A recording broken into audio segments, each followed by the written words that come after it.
Words cannot explain how excited I was to get my hands on The Witcher 3.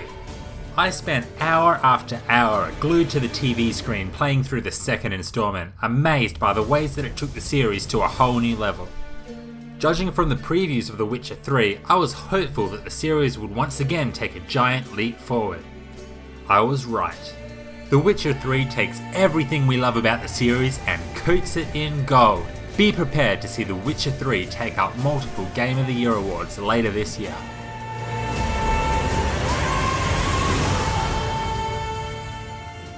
The majority of this epic tale involves Geralt, the ass-kicking series protagonist, and his companions searching for Ciri, his adopted daughter.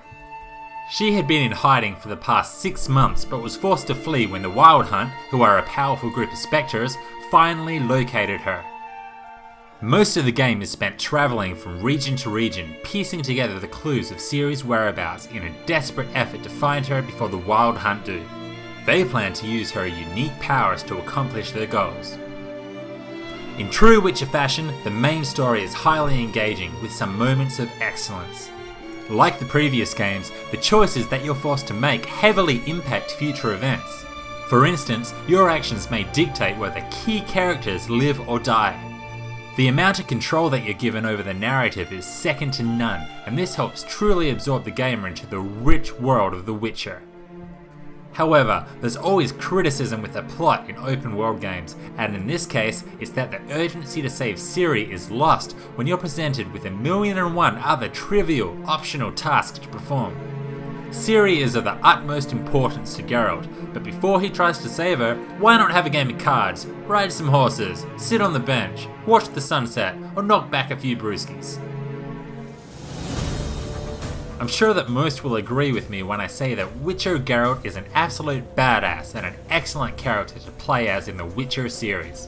Witchers are basically warriors who have undergone years of extensive, dangerous training in preparation to become a powerful monster slayer. Unlike regular humans, they can create and drink powerful potions, cast basic magic spells, and even do their own Jedi mind tricks. Think you need to leave now. Do we? You do. Well, let's go then. Geralt is an incredibly deep character with almost as much history as James Cameron and his female co-workers. Each Witcher game continues to provide more details about his complex past, and this is always a pleasure to watch unfold. The supporting characters are just as good, with the majority of The Witcher 3's cast returning from previous games.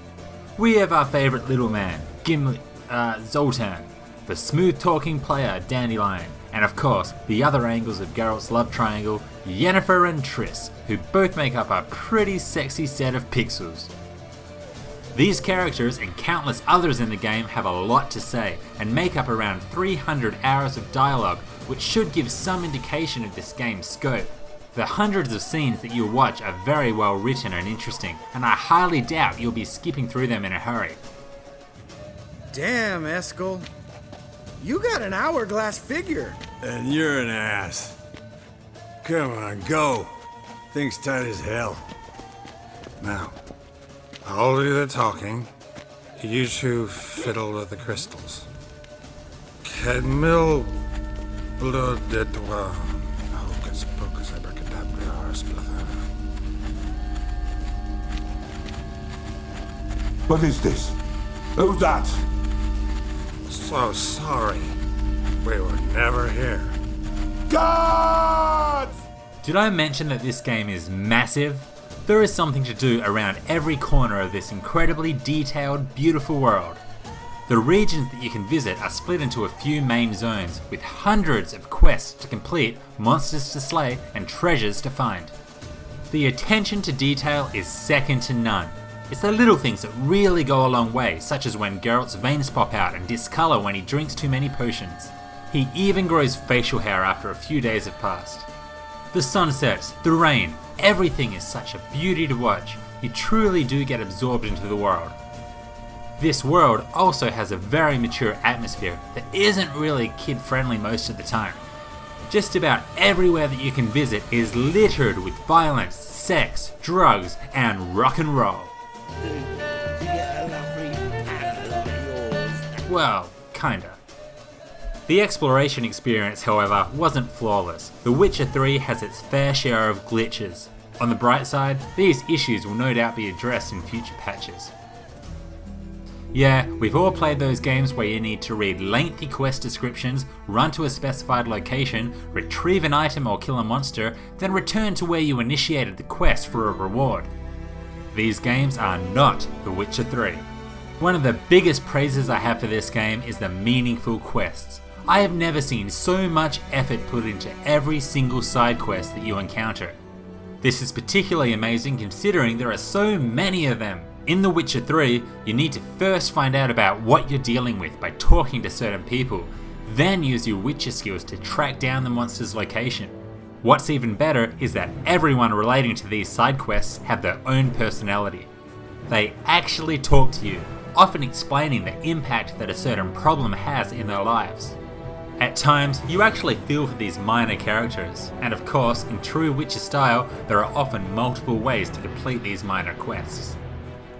So what else is there to do when taking a break from kicking ass and saving the lovely Ciri? Racing horses, boxing, and sleeping around will take up a little bit of time, but the best minigame is Gwent, the Witcher 3 exclusive card game. I haven't enjoyed card games so much since Final Fantasy 8 and 9. There are a heap of cards to collect from multiple races, each with their own abilities, strengths, and weaknesses. Once you have enough cards, you customize your own deck and then take on hundreds of opponents who are scattered across the world in an attempt to collect every card and win the high stakes tournaments. The game itself is simple but awesome. I put loads of time into building my decks and challenging everyone I could. I just wish there was more challenging opponents to face. The Witcher world is crawling with things that want to kill you. Fortunately, the battles live up to the high standard of the rest of the game. They are seamless, very responsive, and require quite a bit of strategy. Many of the stronger monsters could kill you in a couple of seconds, so you need to go in with a plan, which is something that George Bush could have done. Some of the questions that you'll constantly be asking yourself may include, what are they weak against? What potion should I take beforehand? And how will I pull off an attack without a bunch of others attacking me while I'm vulnerable? These considerations keep the button mashing to a minimum, and this is what makes the gameplay so much fun. My only issue with the gameplay is the lock-on targeting system. The right analog stick can be used to switch targets, but sometimes this is a little fiddly, and by the time I successfully managed to switch to my closest enemy, I was dead. Witchers are all about destroying monsters with weapons and magic signs, while giving themselves the edge by drinking potions. These three areas make up the skill trees that are on offer. The many abilities in each skill tree can be unlocked and upgraded with skill points, received by leveling up or locating places of power which are hidden throughout the world. Even when skills are learnt and upgraded, you can only equip a certain amount at a time, and this makes choosing the most effective ones to suit your playstyle so important. I went for a more physical approach and dispatched most enemies with my swords, but at the same time, I could see the merit in specialising in other areas, such as creating more powerful potions. The Witcher 3 is incredible, and if I was forced to play only one game this year, this would be the one. The second Witcher brought the series up to a whole new level, and I knew it would be very difficult to top, but The Witcher 3 succeeds in doing just this. This game takes the trilogy out with a bang, thanks to the hugely detailed, beautiful world, the deep, memorable characters, the engaging, meaningful quests, and the fast-paced, thought-provoking gameplay. The Witcher 3 will win many Game of the Year awards, so do yourself a favour and play it now.